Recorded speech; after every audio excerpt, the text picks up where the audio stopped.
Prison in the Middle Ages wasn't designed to correct behavior. It was built to break people. There were no systems for rehabilitation, no schedules for release, and no illusions about justice. You weren't there to reflect. You were there to rot. Behind stone walls and iron bars, suffering wasn't just common. It was the point. Cells were dark, damp, and filled with the stench of decay, where hunger gnawed louder than rats, and silence pressed against the skin like weight. It wasn't redemption you hoped for. It was an ending. Because in a medieval prison, death wasn't the worst thing that could happen. It was often the kindest. Modern prisons punish through structure, by limiting time, comfort, and autonomy. You count your days, meals, and routines, all while being reminded that freedom is suspended, not erased. But in the Middle Ages, prison had no such framework. It wasn't there to make you reflect. It was built to make people disappear. There were no scheduled releases or judicial safeguards. You didn't go to prison because you were found guilty. You went because someone more powerful decided you should vanish. That decision came without explanation or expiration. You might be remembered tomorrow, or not at all. Some medieval prisons weren't even rooms. They were holes, vertical shafts carved into the stone beneath castles or monasteries. These oubliettes were so deep you couldn't climb out, so narrow you couldn't stretch your legs, and so dark you couldn't see your own hands. There were no stairs, no doors, and no windows. Only a trap door that shut behind you and never reopened. If guards remembered, they might lower a crust of bread or a bucket of water. If they didn't, you starved where you landed, surrounded by your own filth and the distant sound of someone else begging to die. These weren't cells. They were tombs with pulse. Even if you avoided the oubliette, the dungeon offered no salvation. Cells were larger only because they contained more misery. Chains nailed to walls, sloped stone floors that funneled human waste into stagnant corners, and ceilings low enough to hunch but never lie flat. Air was thick with damp, rot, and the slow fermentation of human despair. And medieval imprisonment wasn't just brutal, it was transactional. You paid for everything: your food, your water, your place on the floor. Guards acted as landlords, charging for basic survival.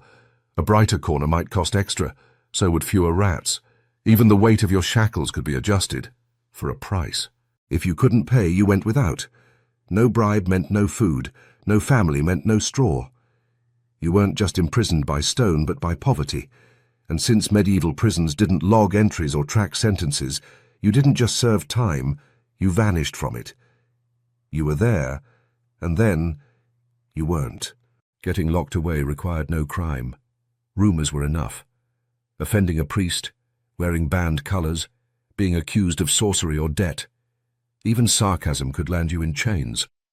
A man in York was reportedly jailed for excessive insolence. Whether that meant a joke or a rebellion, no one cared to ask. Because once you entered, no one checked in, no one tallied days. You listened as other prisoners unraveled around you, whispering to the walls or bargaining with rats. You coughed and it echoed back a dozen times.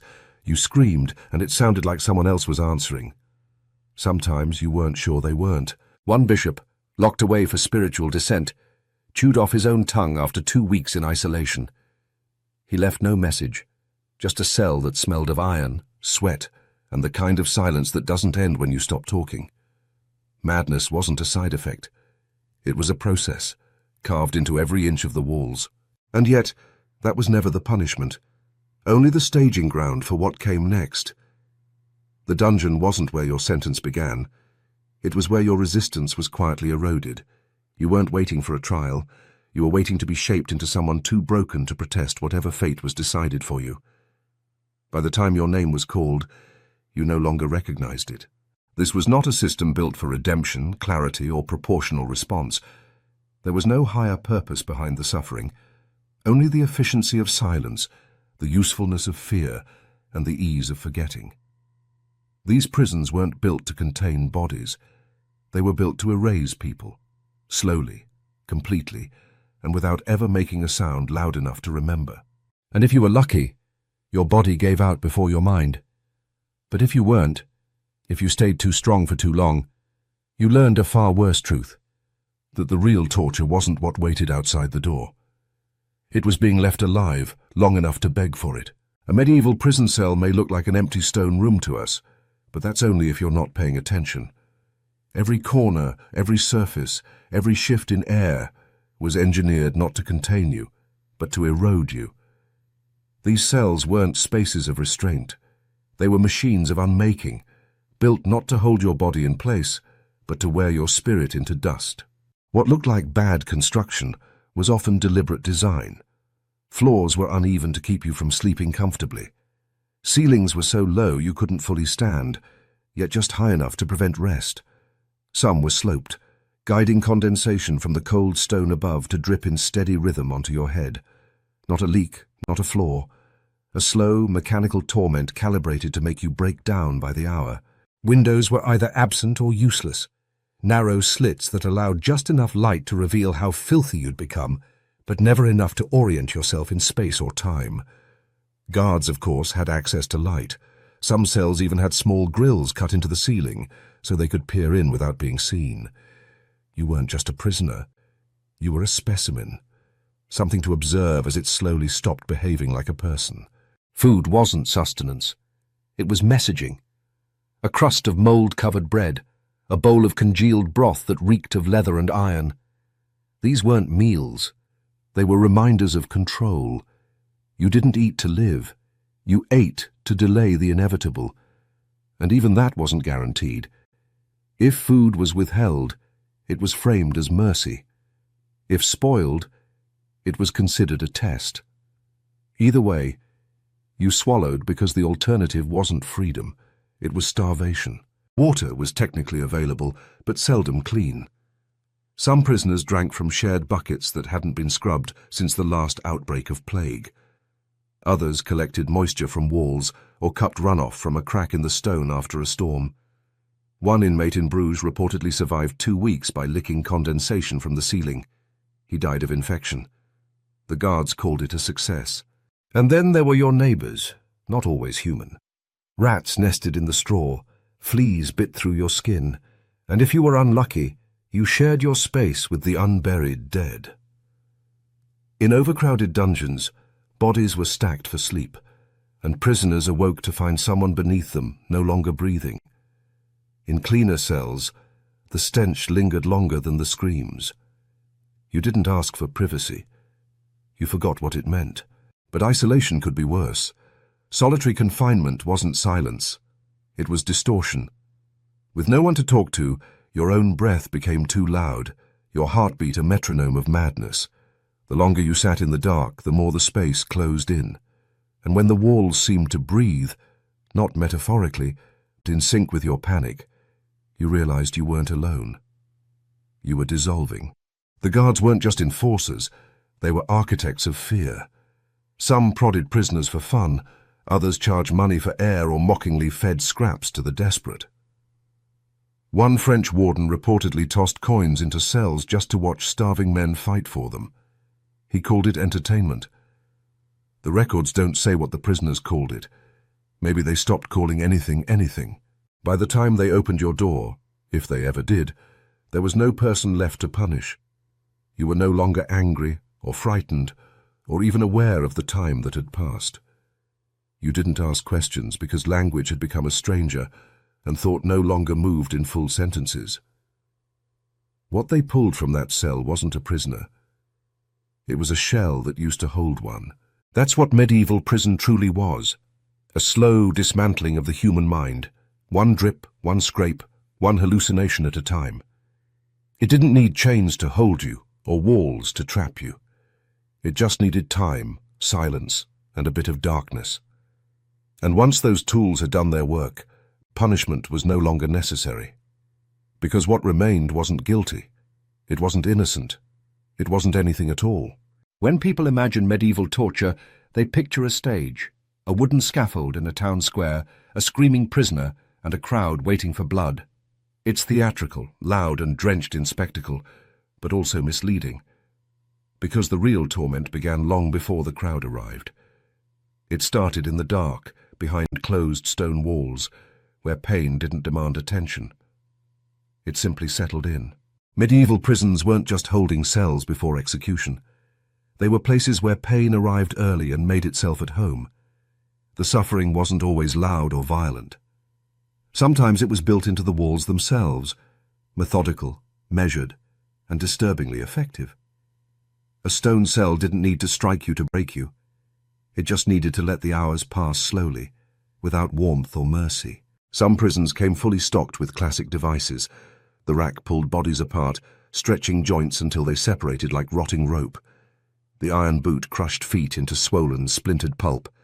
The thumbscrew applied agony with delicate precision, and the heretic's fork, a metal rod strapped between the chin and sternum, made even a nod of exhaustion into agony. These weren't used often. They didn't need to be. Just seeing them in the corner, rusted and waiting, was often enough to do the job. Because when you were starving, cold, and chained to a wall, when your nights were interrupted by the screams of someone 2 cells over, your imagination finished what the guards started. Your mind began drawing lines between what you heard and what might come next. You didn't need the torture to happen to you. You just needed to know it could. But many methods never left a mark. Sleep wasn't denied as punishment. It was erased entirely. Underground cells had no sunlight, no clocks, no rhythm. Guards made sure of it. They rattled chains, slammed doors, or screamed into corridors at random hours, keeping you from ever understanding whether it was morning or midnight. Some prisoners weren't allowed to lie down at all.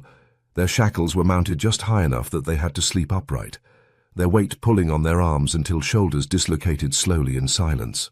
Cold became its own method of control, not drowning, just wetness that never left. Many cells were dug below river lines, where groundwater seeped up through the floor and crept down the walls. Prisoners described the feeling of garments that never dried, skin that never warmed, and lungs that ached from breathing air that felt colder than the stone itself. Today, we'd call it hypothermia. In the Middle Ages, they just called it winter. Some prison designers were more inventive. In one Eastern European chamber, the walls were covered in metal studs, not sharp enough to puncture skin, but just pointed enough to prevent you from resting your back. Prisoners were forced to stand against them for hours during questioning, not to bleed, but to lose focus. Pain wasn't always the point. Distraction, disorientation, and fatigue were often far more efficient. Even the floors were weaponized. Uneven bricks, jagged corners, and sloped stone meant there was no comfortable place to sit or lie down. In one Italian dungeon, a single stone seat was carved at a precise angle, just awkward enough that you couldn't rest, but just flat enough that your body kept trying. You didn't sit. You strained. And the longer you strained, the quicker your mind dissolved. But the worst torture of all wasn't physical. It was silence. Not quietude, but a deafening absence. The kind that comes when your cellmate goes still, when no one calls your name, when the guards no longer shout or even look. In those hours, you weren't alone. You were erased. No one told you if it was day. No one told you if your family was alive. No one told you if your trial was coming, or if it had already passed, and you were simply waiting to be dragged into the light. Prisoners wrote of losing track not just of time, but of self. They begged for the axe not because they feared pain, but because pain would prove they were still alive. When a person pleads to be executed, not out of guilt or remorse, but because they can't trust their own heartbeat, that's not punishment. That's calculated destruction. And that was the genius of medieval torture. It didn't need fire or blades to work. It only needed time, stone, and silence, applied just long enough to make someone doubt they were real. If you endured the filth, the silence, the hunger and cold, you didn't escape. You simply reached a new level of destruction.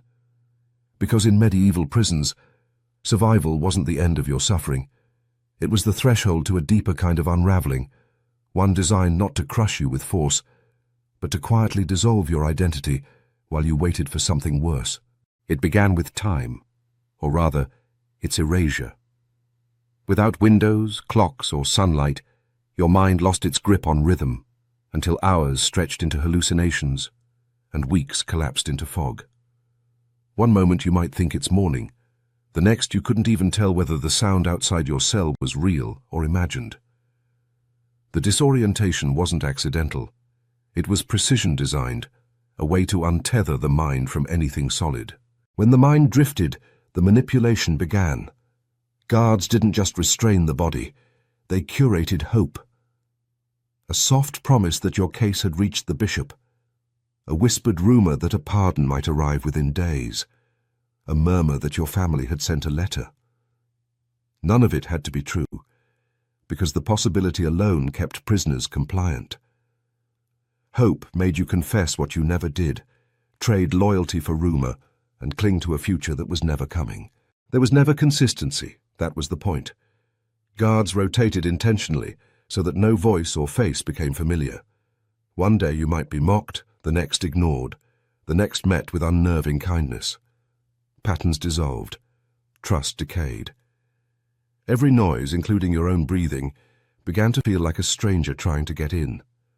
Some prisoners wrote that they no longer trusted the sound of their own thoughts. In more sinister facilities, you weren't just mentally disoriented, you were physically dislocated. Cells changed, chains were moved. At night, while blindfolded, prisoners were relocated between chambers to prevent any sense of orientation. 1 week, your cell might have a dripping ceiling. The next, nothing but silence.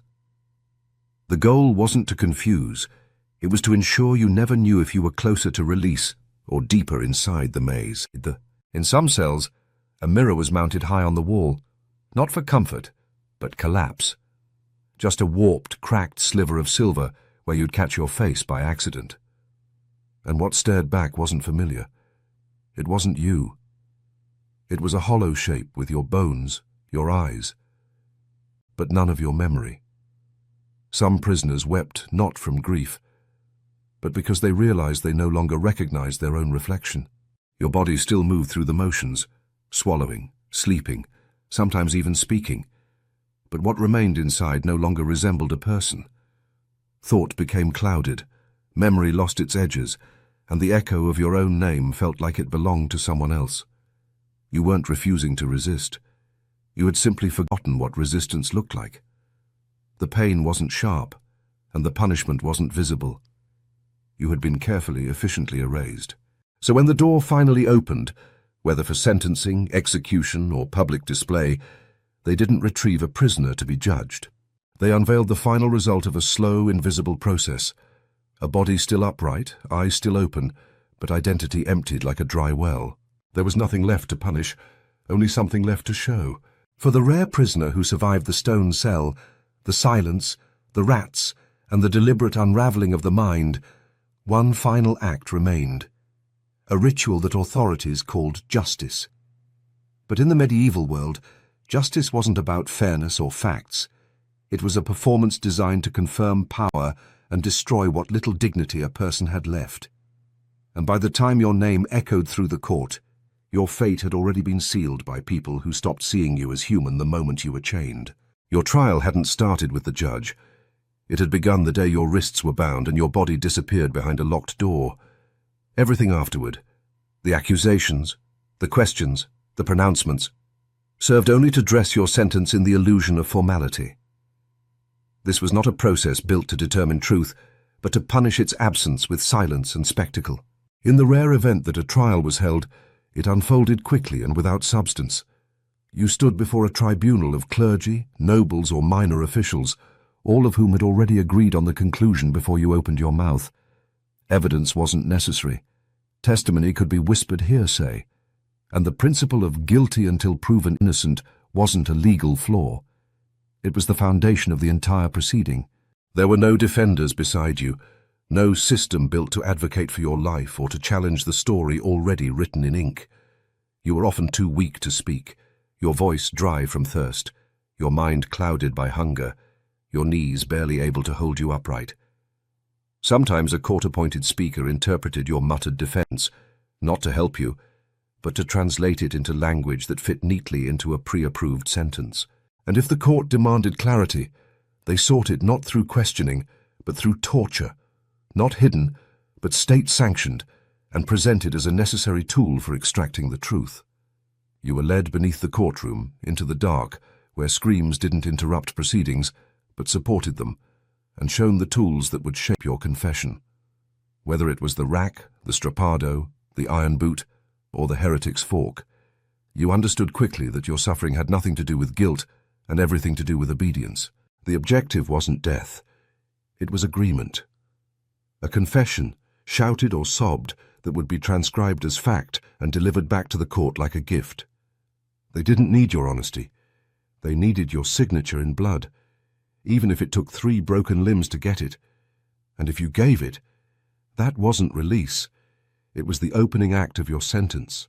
Most executions were public because punishment wasn't personal. It was propaganda.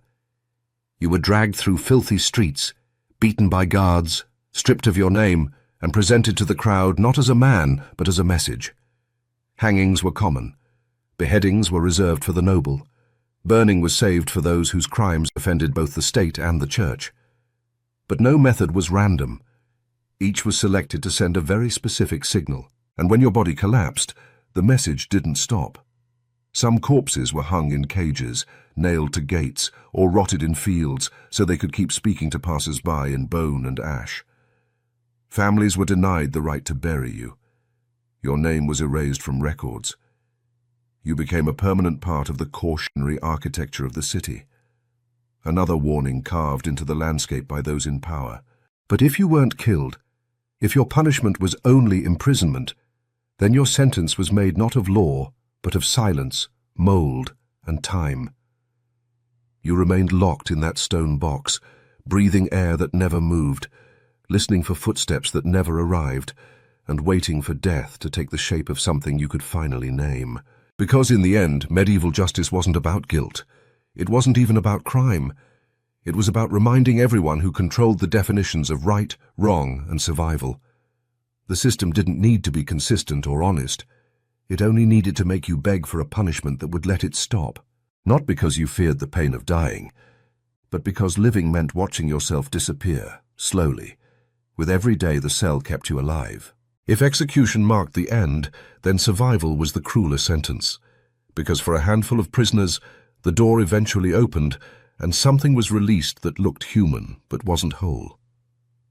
Through forgotten decrees, fading interest, bribes, or clerical oversight, some were allowed to walk free. But what stepped across that threshold was not the same being that had entered. It was a frame, still upright, still moving, but hollowed into something memory couldn't fully reclaim. The body had endured, yes, but the self had dissolved somewhere between the 3rd week without light and the 6th month without language. Those who witnessed these returns didn't describe relief or joy. They described silence, blankness, the slow movement of a shadow trying to remember what it meant to cast one. You didn't escape prison. You leaked out of it, fragment by fragment, too slowly to notice, too broken to resist. Historical accounts repeat the same grim refrain.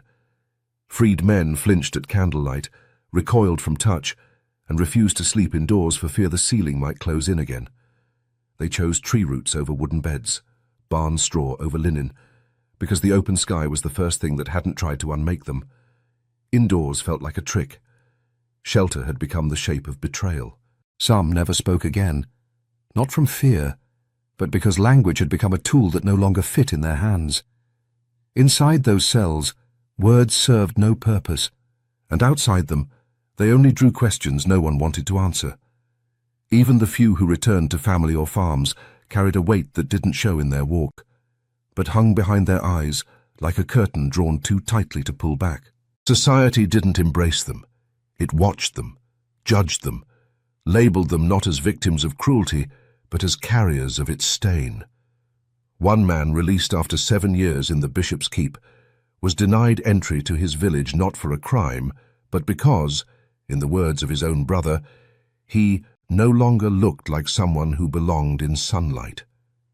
He died 2 weeks later beside a frozen creek, too broken to seek help, too forgotten to be mourned. Another story tells of a woman accused of heresy and released after her confession was deemed inadmissible. She returned blind, jaw locked from months of clenched terror, unable to eat, unable to speak. Villagers followed her home not to welcome her, but to see if her shadow returned with her. They claimed it didn't. They said the air around her felt wrong, as though she had brought the dungeon with her in the folds of her skin. And then there were the ones who didn't return at all, not physically, but mentally, emotionally, spiritually.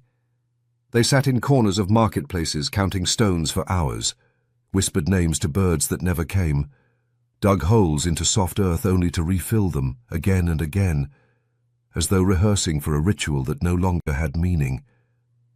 They weren't dangerous. They weren't healed. They were waiting for someone to say, "It's over," and mean it. But it never truly ended. Because medieval prisons didn't just punish the body, they unstitched the soul. They pulled apart names, erased memories, and rewrote silence where there had once been identity. What emerged wasn't innocent or guilty, free or captive. It was something else, something society couldn't categorize, and therefore couldn't trust. And in a culture that feared disorder more than injustice, that was the most terrifying outcome of all. You didn't need chains anymore, because by then, the walls had already learned how to follow you home. So what was a medieval prison, really? It wasn't a cell of stone or a cage of iron. It was a system designed not to punish, but to erase, slowly, methodically, and without mercy. A space where silence replaced identity, darkness replaced time, and the body remained only long enough to forget it had once belonged to someone. Some cells didn't need locks, because the absence of sound did more to restrain the human will than any chain ever forged. Some dungeons didn't need guards, because the architecture itself watched you, echoed you, unraveled you. And some prisoners didn't require a sentence, because the waiting, the forgetting, the nothingness became the punishment that outlasted law. In a world built on divine order and brutal hierarchies, prison wasn't just confinement, it was disintegration, of voice, of memory, of self. You weren't imprisoned to await justice. You were locked away so long that even justice forgot you were there. The cruelty wasn't always active. Sometimes it was passive, a door that stayed closed long enough to undo everything human inside it. The irony, of course, is that most prisoners didn't die because someone wanted them dead. They died because no one remembered they were still alive. Death wasn't handed down. It seeped in through the cracks, quiet and cold, until even your bones stopped asking for rescue. What truly destroyed the prisoner wasn't a single moment of pain, but the slow, calculated collapse of identity beneath years of silence, decay, and abandonment. The deepest cruelty of medieval prisons wasn't what they did to your body. It was what they taught your mind to live without. Because the worst thing that could happen in a world built on order and memory wasn't death. It was to remain fully awake, quietly erased and forgotten by design. Modern prisons may be overcrowded, violent, and inhumane in ways we still struggle to fix, but they were not built with the express purpose of dissolving the human soul. Medieval prisons were, and that, in the end, may be the most terrifying part of all. Not the chains, or the cold, or even the scream of bones breaking in darkness. Those were only the opening notes of something far more deliberate and enduring. If this prison rattled your mind, wait until you see what medieval cities did with sewage, superstition, and steel. Subscribe for more stories where silence breaks souls, bricks outthink armies, and forgetting someone becomes the ultimate punishment. And tell us below, if you had to choose, chains, isolation, or confession by fire.